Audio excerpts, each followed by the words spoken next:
my short story, Gossamer, which appears in this issue.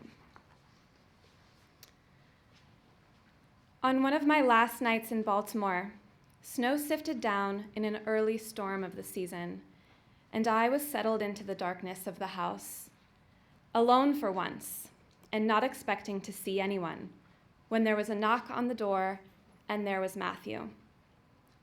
The last time I'd seen him was in the summer when we broke up. I didn't know what to do, so I just stood there in the doorway, cold creeping past me into the house from the frosty slush outside, as I watched his outstretched arm lower and his smile fade. I was waiting for an explanation. He told me Jax was gone.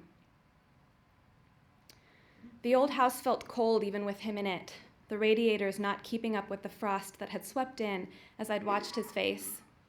I felt sorry for the dog. "When do you think he got away?" I asked. "I let him out after work," he said, "but he didn't come back after a few minutes. I checked the yard and he was gone. You have to help me find him, Liz." He had always been there with us, and now that Matthew and I were standing next to each other again without Jax, it seemed wrong that there was no scratchy snout tugging on our sleeves. The ground was a glass pane. It had been sleeting all afternoon. Around me, a crystal city covered in frosty pools of slush and ice. I tried to picture Jax somewhere in the city, his fur, his hairy snout, matted with ice, but I couldn't imagine it. The dark stretched the distances between blocks, Charm City seeming an endless maze of shadowy buildings, frozen streets. I felt so small I could disappear with no trace. Matthew caught my arm when I almost slipped walking toward the neighborhood park on 39th. After that, we held on to each other, testing every step for ice in the muddy snow, his hands warming my fingertips. When I had first moved to the city, Matthew had shown me around with elaborate plans. But a few months in, we took Matthew's truck up toward the reservoir with Jax in the middle of a January snowstorm. Matthew had said he could tell I wanted to be away from the city for a while, to expand in an open space. We'd pulled over a few miles down from the park entrance because the road wasn't plowed, and that was as far as we could get driving.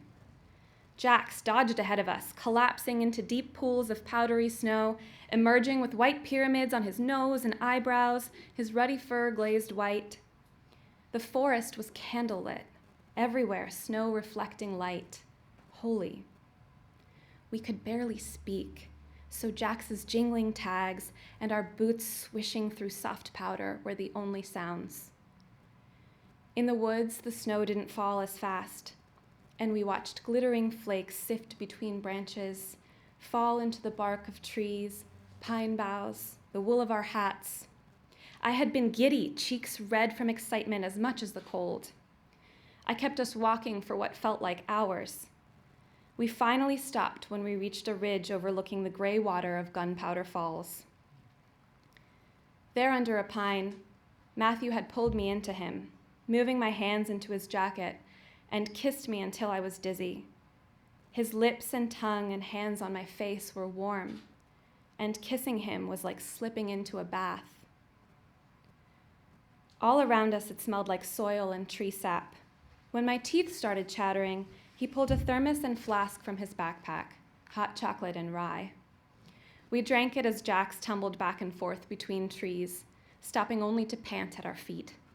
Back at the car, Matthew wrapped me and Jax in blankets for the ride home. I fell asleep on the drive, didn't even wake up when we got back, and Matthew carried me inside. I thought it might have been a dream when I woke up later, still lulled from a night of dazzling snow and all that heat. Now, our short walk had been enough to soak through my shoes. It began to sleet again as we reached the creek at the far end of the park, and we watched snow dripping down twigs and thin branches crashing onto the frozen creek below.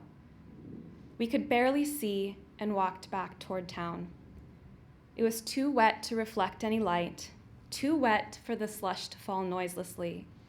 Our voices echoed off glazed buildings and icy cars in the empty streets as we called and whistled for Jax. "He's never been gone this long," Matthew said.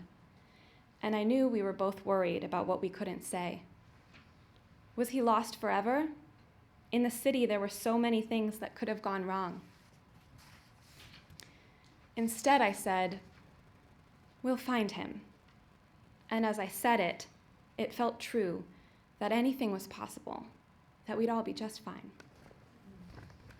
Thank you.